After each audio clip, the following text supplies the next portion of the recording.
पूछ करने वाले हैं। अब जेबीटी की भर्ती को लेकर भी अपडेट लेकर आए हैं। जेबीटी बनाम बीएड मामले में राहत भरी खबर, क्योंकि जेबीटी प्रशिक्षुओं के लिए निकलकर सामने आई है। इससे पहले आरोप ये लगा रहे थे कि वर्तमान सरकार इनके फेवर में नहीं है, और ये आरोप लगाएंगे ही, क्योंकि शिक्षा मंत्री रोहित ठाकुर कह रहे हैं कि जो एनसीटीई की अधिसूचना में कहा गया है उसके मुताबिक ही यहाँ पर ये जेबीटी भर्तियां करवाई जाएंगी। अगर उसमें बीएड को पात्रता देने की बात कही गई है तो बीएड इसमें बिल्कुल मान्य होंगे।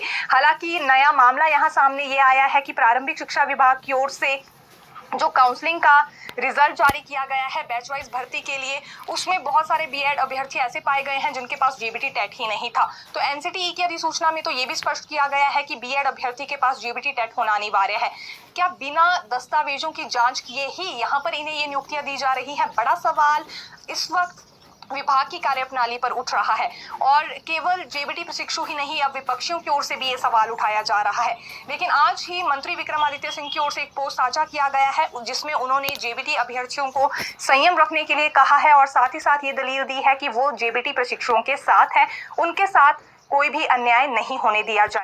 चाहेंगे फंसी हुई भर्तियों पर, क्योंकि देखिए एक तरह से फाइल प्रोसेस तो हमें नजर आ रहा है, फिर चाहे विजिलेंस, सरकार या लोक सेवा आयोग की बात करें तो बिल्कुल इन तीनों एजेंसीज में एक तरह से फाइल्स दौड़ रही हैं। लेकिन बात अगर उन भर्तियों को लेकर करें जिसमें डॉक्यूमेंट वेरिफिकेशन ही नहीं हुई है, उसे लेकर अभी तक कोई भी रास्ता नहीं निकाला गया है। सरकार, विजिलेंस और लोक सेवा आयोग में अगर कोई हलचल जारी है तो महज उन भर्तियों को लेकर जिसमें डॉक्यूमेंट वेरिफिकेशन पूरी हो गई थी। जिसमें नहीं हुई है वो महज 10 के करीब पोस्ट कोड्स हैं। कोई नया फॉर्मूला भी इसके लिए तैयार नहीं किया जा रहा है। क्या प्रक्रिया रहेगी डॉक्यूमेंट वेरिफिकेशन करवाने की, किस एजेंसी को ये दायित्व सौंपा जाएगा, कोई भी स्पष्टीकरण नहीं दिया जा रहा है। और अब जाहिर सी बात है, लिखित परीक्षा होने के बाद ये प्रक्रिया करवाना भी जरूरी है, तभी तो नियुक्तियां मिल पाएंगी उन बेरोजगार युवाओं को जो कि रोजगार के इंतजार में हैं। हालांकि जब तक इस मामले में राज्य सरकार हस्तक्षेप नहीं करती है तब तक ये संभव नहीं हो पाएगा। इसलिए ये काफी ज्यादा जरूरी हो गया है कि इन 10 भर्तियों को लेकर भी राज्य सरकार अपनी ओर से कोई ऑर्डर जारी करे। हालांकि लोक सेवा आयोग को कहा गया था, लेकिन रिप्लाई में फिलहाल लोक सेवा आयोग ने अभी तक कुछ नहीं कहा है कि वो डॉक्यूमेंट वेरिफिकेशन की प्रक्रिया पूरी करवाएंगे या नहीं करवाएंगे। ये 10 भर्तियां कौन कौन सी है, अपडेट हम आपके लिए लेकर आए हैं। देखिए इसमें एक वेटनरी फार्मासिस्ट है, स्टेनोग्राफर है, इलेक्ट्रीशियन है, copy holder, sanitary supervisor, psychologist cum rehabilitation officer और वर्कशॉप इंस्ट्रक्टर और पंचायत सेक्रेटरी इत्यादि इसमें शामिल हैं। ये सभी अभ्यर्थी इस इंतजार में बने हुए हैं कि कब तक फिलहाल इनकी डॉक्यूमेंट वेरिफिकेशन को लेकर फैसला होगा। लिखित परीक्षा हो गई है तो जाहिर सी बात है अगली प्रक्रिया पर इनकी नजर तो बनी ही रहेगी।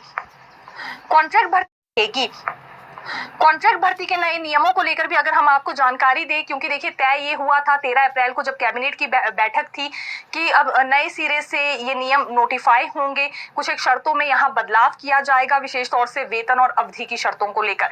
लेकिन कार्मिक विभाग की ओर से ये अधिसूचना अभी तक जारी नहीं हो पाई है, ना ही वित्त विभाग की ओर से ये अधिसूचना हुई है। यानी कि दोनों विभागों की ओर से अधिसूचना लंबित है। और इससे पहले मामला सामने ये भी आया था कि जब कार्मिक विभाग ने विधि विभाग को ये फाइल भेजी थी तो विधि विभाग ने इस पर समीक्षा करने से इनकार कर दिया था। इनकार की वजह ये थी कि ये एक सिर्फ एग्जीक्यूटिव ऑर्डर है, इस तरह का रिप्लाई यहाँ विधि विभाग ने दिया था। तो अब कार्मिक विभाग की ओर से ही ये कॉन्ट्रैक्ट के नए नियम नोटिफाई किए जाएंगे। और रही बात कॉन्ट्रैक्ट के वेतन की, तो ये वित्त विभाग की ओर से नोटिफाई होने वाले हैं। अब इंतजार इसके लिए इसलिए भी बना हुआ है क्योंकि सीएम सुक्खू की ओर से इस पूरे प्रोसेस में अनुमति का इंतजार है। यानी कि जब पहले इस पर अनुमति मिलेगी कि इस आगे की प्रक्रिया को बढ़ाया जाए, उसके बाद ही ये नियम और जो वेतन है नए सिरे से नोटिफाई हो पाएगी।